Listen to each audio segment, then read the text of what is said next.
Welcome to SRN video. நாளைக்கு பரீட்சையா exam Madras Sabha and Tiruchi Sabha, Chennai city and other தென் சென்னை சிட்டி ஸ்டூடெண்ட்ஸ் ரெண்டு பேருக்குமே நாளைக்கு பரீட்சையா எக்ஸாம் நடக்குது. ஸோ ஆல் த பெஸ்ட், நல்லா எக்ஸாம் எழுதுங்க.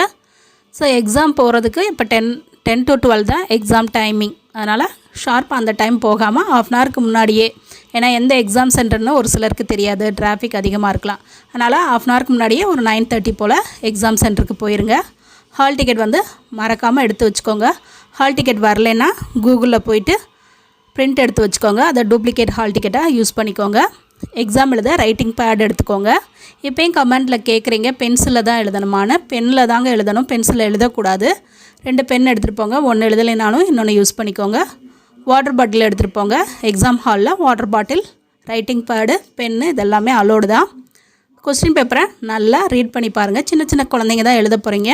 ஃபஸ்ட் ஸ்டாண்டர்ட் செகண்ட் ஸ்டாண்டர்ட் பிள்ளைங்க தான் எக்ஸாம் எழுத போகிறீங்க. அதனால் நல்லா ரீட் பண்ணி பாருங்கள்.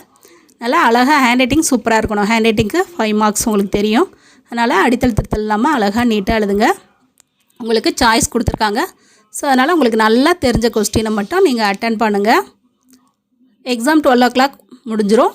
ஸோ 11:45 போலேயே பேரண்ட்ஸ் வெயிட் பண்ணி உங்கள் குழந்தைங்கள கூட்டிகிட்டு போங்க. ஸோ ஆல் த பெஸ்ட், எல்லாருமே எக்ஸாம் நல்லா பண்ணுங்கள். Thank you.